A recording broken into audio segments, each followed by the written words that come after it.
আপনারা তো দেখতেই পারলেন আজকে আমার বেবির সাথে কত বড় একটা ঘটনা ঘটেছে। আল্লাহর অশেষ রহমতে ও তেমন একটা ব্যথা পায়নি, বাট অনেকটা ব্যথা পেতে পারতো।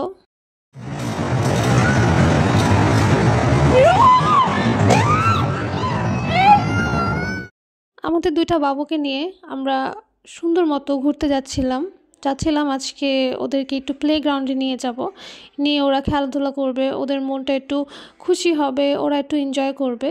সো আজকে আমরা গিয়েছিলাম শনি আঁকড়ার বেবি ল্যান্ডে। এটা হচ্ছে একটা ইনডোর প্লেগ্রাউন্ড।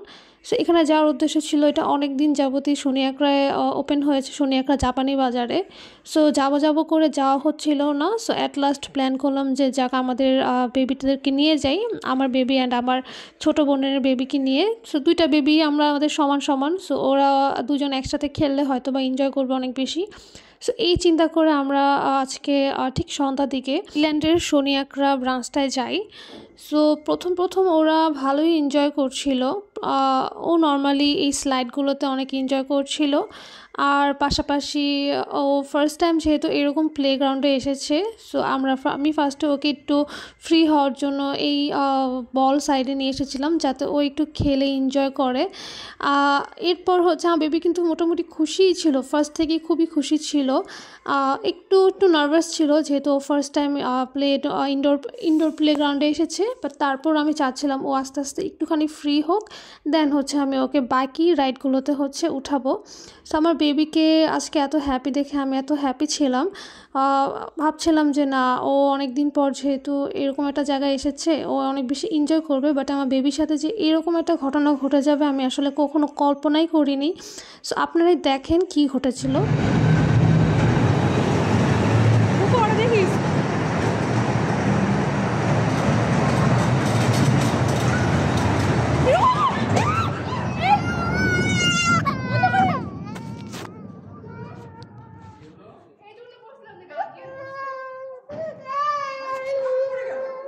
এখন আমি এক্সপ্লেন করি অ্যাকচুয়ালি কী হয়েছিল। এখানে একটা ট্রেনের রাইডের মতো ছিল।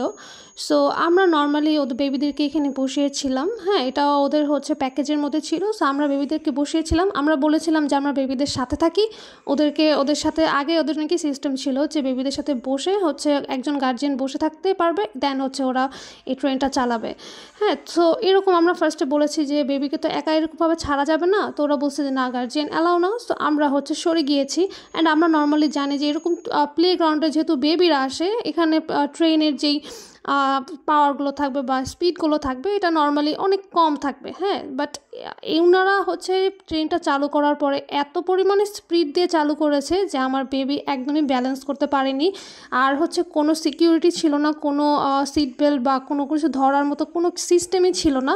সো স্বাভাবিক বেবি স্লিপ খেয়ে পড়ে যাবে। আর এত জোরে যেহেতু ট্রেনটা চলছিল, বেবিরা পড়ে যাওয়াটাই স্বাভাবিক। এখানে কোনো প্রকারের কোনো সিকিউরিটি মানে সিস্টেমই ছিল না।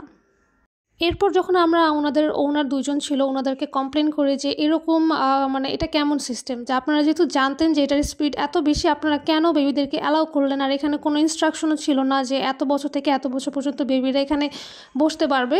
আর আমরা যেহেতু জানতাম না যে এখানে স্পিড কতটুকু, আপনারা জানতেন, আপনারা তো আমাদেরকে মানা করবেন অ্যাটলিস্ট। বাট তারা উল্টা আমাদেরকে মানে সিম্পিথি তো দূরের কথা, সরি ফিল করা তো দূরের কথা, উল্টা আমাদের সাথে ঝগড়া করা শুরু করেছে। উল্টা আমাদেরকে বলছে যে এখানে তাদের কোনো ফল্ট নেই। হ্যাঁ, এখানে এটাই সিস্টেম, আজ পর্যন্ত কেউ এরকমভাবে পড়ে যায়নি। আমরা তাদের বলছিলাম যে এর আগেও আমার ছোটো বোনের বেবিকে নিয়ে আমার ছোটো বোন এসেছিলো, তখন নাকি তারা গার্জিয়ান সহই ট্রেনে বসার জন্য অ্যালাউ করছিল। সো গার্জিয়ানরা ধরলে আর কি এরকম সিকিউরিটি ইস্যু থাকে না। সো আমরা বলছিলাম যে আগে তো এরকম ছিল, এখন কেন আপনারা এরকম অ্যালাউ করলেন না?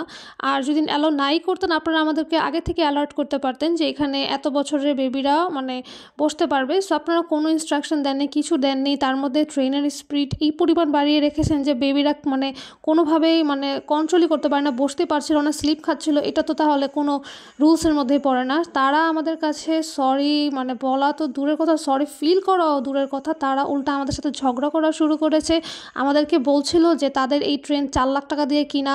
হ্যাঁ, তারা কিভাবে এখানে গার্জিয়ান সহ অ্যালাউ করবে, এত লোড এই ট্রেন নিতে পারবে না। মানে আরও অনেক কিছু। হ্যাঁ, তারা মানে দেখছিল যে একটা বেবি ব্যথা পেয়েছে। হ্যাঁ, আমি তো টোটালি মানে শকড হয়ে গিয়েছিলাম। আমি টোটালি আমার হাত পা ঠান্ডা হয়ে গিয়েছিল এই সিচুয়েশনে। সো আমার বোন ওনাদের সাথে একটু আর্গুমেন্ট করছিল। তারা আমাদেরকে সান্ত্বনা দেওয়া তো দূরের কথা, উল্টা আমাদের সাথে চিৎকার চেঁচামেচি খারাপ বিহেভ করছিল। সো এটা আসলে অ্যাকসেপ্টেবল না কোনোভাবেই। আপনাদের অ্যাটলিস্ট এতটুকু মেন্টালিটি থাকার কথা যে একটা যেহেতু বেবি ব্যথা পেয়েছে সেখানে আপনাদের চুপ থাকা তো দূরের কথা, আপনাদের এরকম খারাপ ব্যবহার করা একদমই উচিত হয়নি। হ্যাঁ, আমি আজকে খুব আশা করে গিয়েছিলাম যে যদি আমার জায়গাটা খুব ভালো লাগে আমি সুন্দর করে আপনাদের জন্য রিভিউ দিব, বাট এইরকম মানে বিহেভ অ্যাকসেপ্টেবল না কখনোই। সো আমার আর কি এইরকমভাবে মানে অ্যান্সারটা দেওয়া খুবই উচিত ছিল, দরকার ছিল। সো এই জন্য আর কি আপনাদের সাথে শেয়ার করা, যারা যারা আপনারা এরকম শনি আখড়ার এই বেবিল্যান্ডের ব্রাঞ্চে যাবেন আপনাদের নিজস্বভাবে নিজ দায়িত্বে বেবিদের সিকিউরিটি মাথায় রেখে যাবেন, কারণ তারা কর্তৃপক্ষ কোনোভাবে আপনাদের বেবিদের সিকিউরিটির দায়িত্ব নিতে বাধ্য না। এটা তারা ডিরেক্টলি বলেছে, এটা নাকি আমাদের দায়িত্বের মধ্যে পড়ে। Thank you.